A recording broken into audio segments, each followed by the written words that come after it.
تبارك الذي نزل الفرقان على عبده ليكون للعالمين نذيرا. بقول لكم قصته. منصور السالمي يا شباب كان حاضر جلسة زي هذه.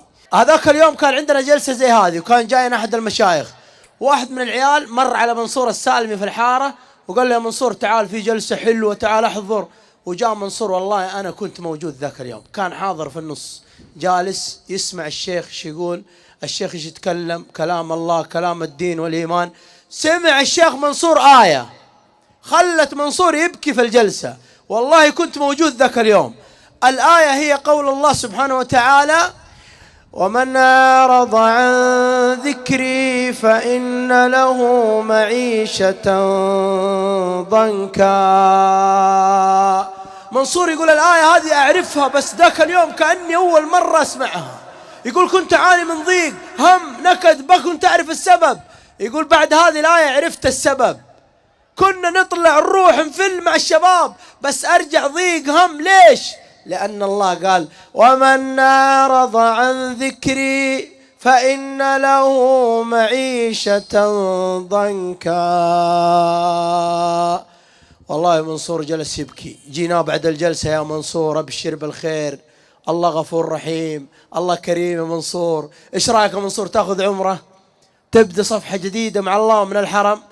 قال قدام والله عمرة ونروح مكة وناخذ عمرة ونبدأ صفحة جديدة مع الله. ويدخل معانا التحفيظ في النزهة ويبدأ منصور والله من قل هو الله أحد، قل أعوذ برب الناس، والله حسيب. استمر في التحفيظ، استمر في حفظ القرآن. دخل دورة شهرين في الإجازة، شهرين ما يطلع في المسجد، شهرين يا شباب ما يطلع إلا للنوم ويرجع.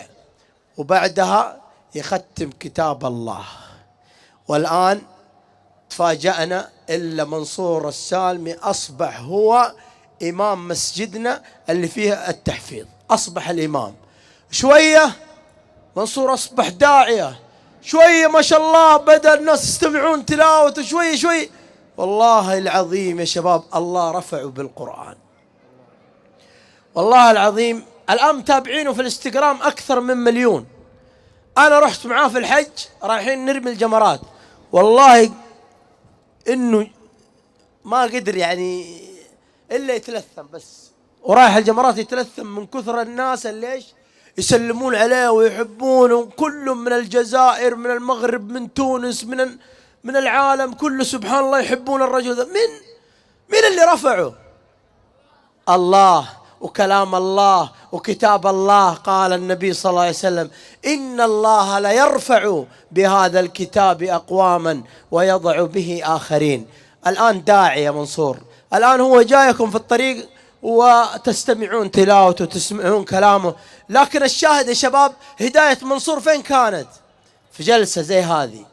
استمع كلام الله، استمع الآيات، أقبل على الله، صدق مع الله. الآن والله العظيم من أسعد الشباب. نعم يا شباب، سمع قول الله سبحانه وتعالى فمن اتبع هداي فلا يضل ولا يشقى ومن أعرض عن ذكري فإن له معيشة ضنكا. السعادة بيد مين يا شباب؟ بيد الله. يسعد مين؟ انت بعقلك يسعد مين؟